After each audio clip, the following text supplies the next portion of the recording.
So I want to share with you some tips to remember if you decide to go out on a journey and live in a vehicle, whether a regular vehicle, regular car, SUV, or whether you get a recreational vehicle, a Class B van or a Class A motorhome or a travel trailer.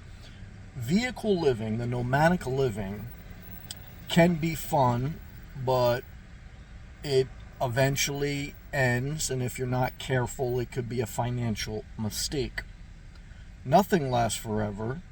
You have money to spend it to enjoy your life, but with everything you need checks and balances. And this is based on my experience over 5 years full-time on the road, living out of the current car I had when I had a home. And these are the things I want to share with you. Number one is remember why you're doing it. What's the reason for living in your vehicle? Is it because you want to travel? Is it because you got kicked out of your house?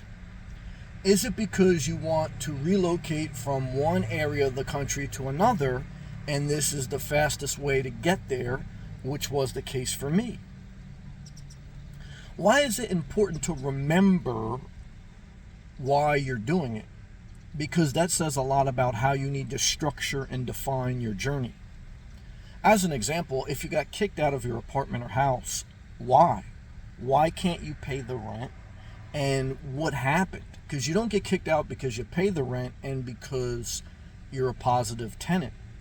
So if you're struggling to pay rent, that means either you don't have a job or you don't have enough income at your job.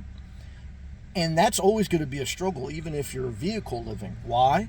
Because you're going to spend more on gas, more on food, and eventually, even if you're saving $500 or $1,000 a month in a vehicle, eventually your vehicle is going to need to be replaced. That's a $20,000, $30,000, $40,000, $50,000 replacement. Eventually you're going to have repairs. I've had them on the road. And you want to do more than just sit in your vehicle. And you're eventually going to have to get back into an apartment, first month and last month deposit or down payment on a house. So remember why, and that way you can work on the problem, not stick your head in the sand. Now, if you are doing it because you want to travel, then push yourself to travel to different locations. And, humans are creatures of habit, so living the nomadic life, you're creating less of a structured routine, and if you're not careful, you could either just drift or get bored or get more depressed or not go anywhere, just stay in one area. So you're going to have to push yourself. Everything requires that. If you're trying to relocate to another area, which was the case for me, remember to sell first before you buy. Remember to use that extra capacity, the extra money you may save, the extra time, to be cautious on your risk. You got too much extra time, too much extra money, you could put too much in risk. It's good to take some risk, but not too much, because you don't want everything you're doing for nothing. And remember that you don't want to overinvest in a vehicle, in a new RV, if you're just trying to relocate, because you're not trying to stay on the road forever, you're trying to relocate, which again was the case for me, maybe not for you. So, but remember why you start. Then remember how to allocate your money. Remember you need money. Remember you can't live long-term on poverty. Well, you could, you could live any life you choose. Now some people don't have a choice, but if you're listening to this, you have a mind, you type comments, you have comprehension skills, you have a driver's license, you have ability to drive, ability to make deliveries. You have ability. You have to choose how you want to use it, and you got to remember why you started this life. And again, with that being said, remember to keep a job, remember to charge your electronics, but don't loiter. Don't stay in one area too long. A cafe for this amount of time, the gym for this amount of time.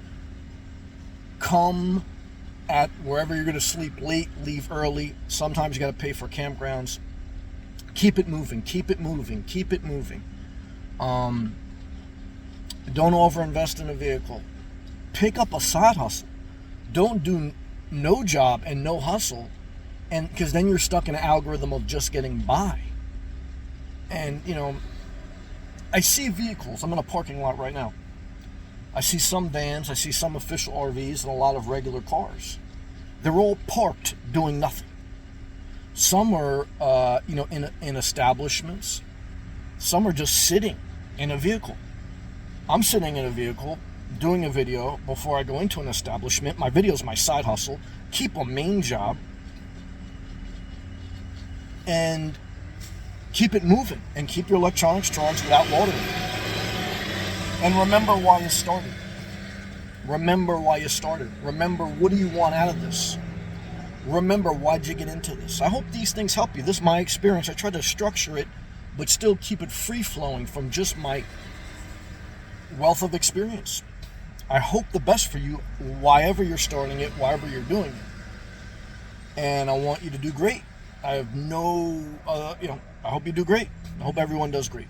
I got to push forward. I got to push myself to the next thing I got to do for my life. Keep your privacy.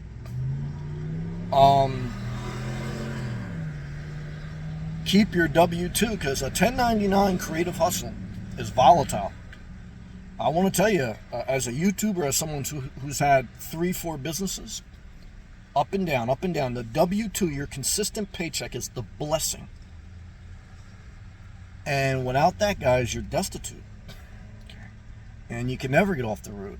Is that a bad thing? Again, it's not a judgment, but that's what you got to ask yourself. That's you. Your decision. We all have our own decisions, Older I get, I really don't, people do whatever they want as long as they're not hurting anyone. But, just remember, you're not entitled to park anywhere. Sometimes you got to keep it moving. Sometimes people spoil it. Sometimes things happen. You got to keep it moving. Keep it moving. Keep it moving. You're on wheels, but many people are parked. Remember that.